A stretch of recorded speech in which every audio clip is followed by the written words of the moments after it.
Hello friends, let's continue with our series.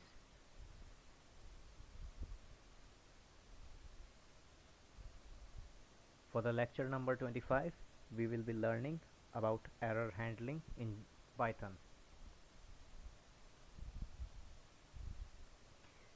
where we'll be covering topics like try, accept, and finally, which is very close to the error handling in Java or the exceptional handling. So let's begin.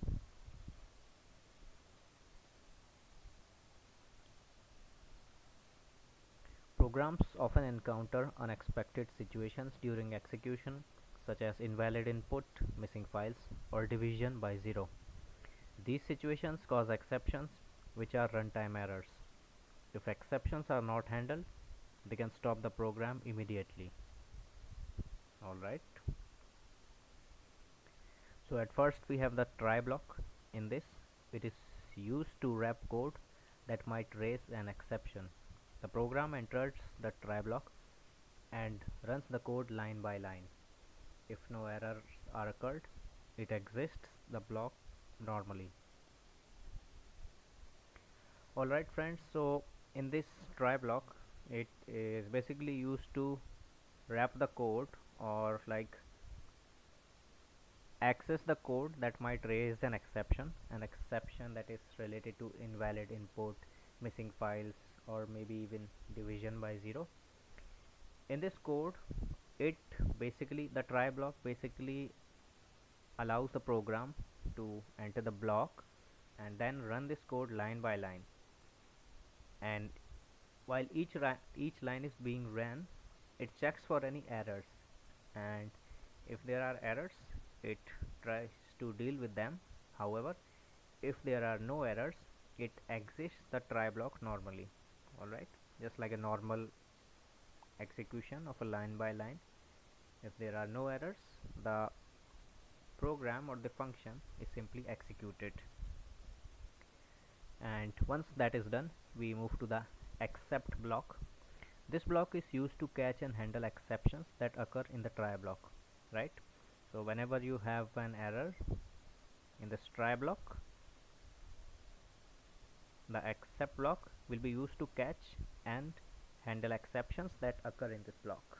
Alright, it prevents the program from crashing, because if you do not handle the errors, the program will crash, right? We can define one or more accept blocks to handle different types of exceptions.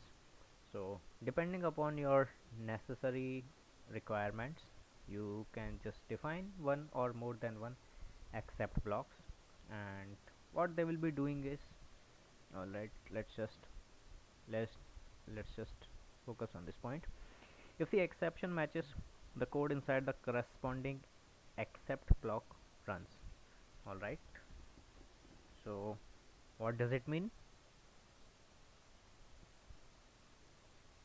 It basically means when the exception matches the exception that we defined in our try block, that is to be handled by accept block in case it exists and occurs, then if the exception matches, the code inside the corresponding accept block runs. Alright, so if an exception is found, exception is matched, the code that is inside your accept block will run.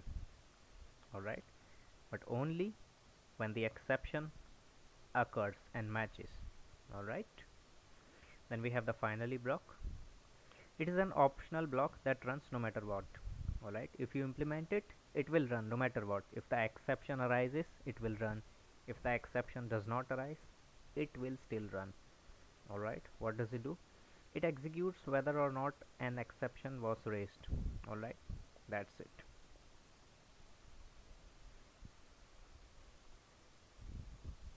What's the use for a finally block? It is commonly used for actions that must happen, such as closing files or cleaning up resources. Alright, so although it is an optional block, what you are required to do after performing actions on your functions and programs is you are required to close files and clean up the resources. Basically clean up the memory, right? So for this, also cleaning up the memory from the, like from the garbage, from the waste resources that you don't need anymore. You are not cleaning your entire memory, you are just cleaning the stuff that you don't need anymore any longer.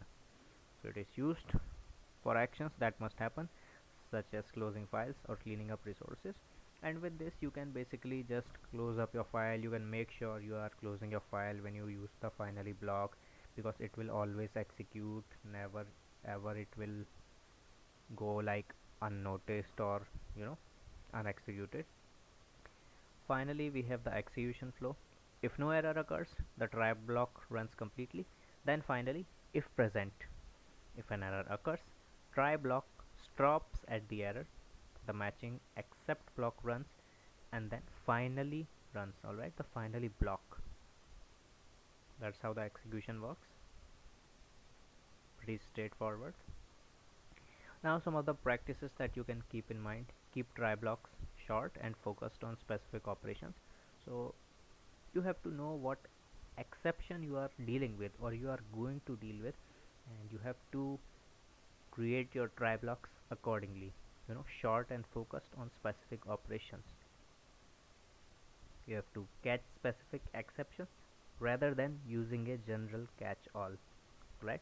You have to know which exception you are going for, which exception you are looking for. Finally you will use finally for cleanup tasks that must happen regardless of errors. And we have some summary. Tries for risky code, of course the code where an exception might occur. Except handles specific problems if they occur. Alright, so if you have a code, if you have a try block for something risky, so definitely there is a risk, and if there is a risk you need to handle it. So except handles that risk. Finally ensures certain code always runs, to basically keep your program free from extra additional memory that you might not need, to close the files that you no longer read, and stuff like that. Proper error handling improves reliability, stability, and user experience. Alright, that was it. I hope you were able to understand this. If you have any doubts, you can let me know. Thank you for watching the video.